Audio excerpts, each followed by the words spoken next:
exists between two variables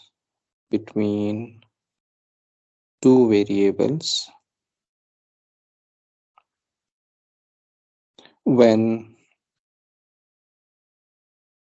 higher values of one variable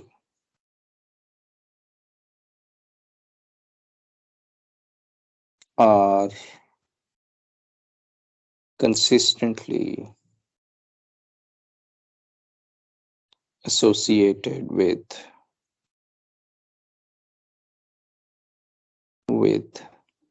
higher values of another variable۔